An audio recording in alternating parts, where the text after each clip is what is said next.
আজ হচ্ছে জ্যৈষ্ঠ মাসের প্রথম মঙ্গলবার। তো মঙ্গলবার অনেকেই করে, তো যারা চারটে মঙ্গলবার থাকে মনে হয়, তো যারা পারে না তারা দুটো মঙ্গলবারই করে। আমিও মানে দুটোটাই করি, কারণ আমার জ্যাঠাই মানে আমাদের ফ্যামিলিটা সবাই দুটো করে, এর জন্য ওদের দেখে আমিও করি, কারণ চারটে করার সামর্থ্য আমার আছে। কিন্তু ফ্যামিলিতে যারা যেরকম করছে সেরকমই তো আমার করা উচিত, বলো? যাই হোক, যতটা তো আজকে হয়েছে কি, কালকে গ্যাস ছিল না তাই দেরি করে একটু গ্যাস এসেছে, প্রায় 9টা বেজে গেছে। তো একটু আগে আসার প্ল্যান ছিল। ব্যাপারটা হচ্ছে গ্যাসটা এসেছে, বা কালকে আমার ছেলে খেতে পায়নি, আমিও খাইনি, আমার বড় খায়নি। তো ব্যাপারটা হচ্ছে গ্যাসটা রাতে আসেনি, দিনের বেলা এলো 9টায়।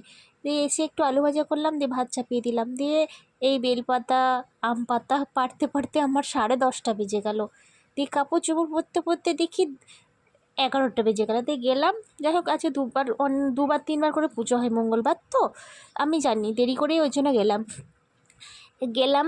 তারপরে যারা আসেনি, যাই হোক বলছে তুমি এসেছো? আমি বলছি আপনারাই এসেছেন, সব পুজো হয়ে গেছে মনে হয় অনেক। বলছে হ্যাঁ হ্যাঁ হয়ে গেছে। তো আমাদের মায়েরাই দিন করা মায়েরা, আমি যখন পুজো দিয়ে আসি বলছে হ্যাঁ রে ঋতু তুই কোথায় ছিলিস, তোকে দেখতে পাইনি। আমি বলছি আমাকে দেখতে পাবে কি করে, আমি তো দেরি করে গেছি। আর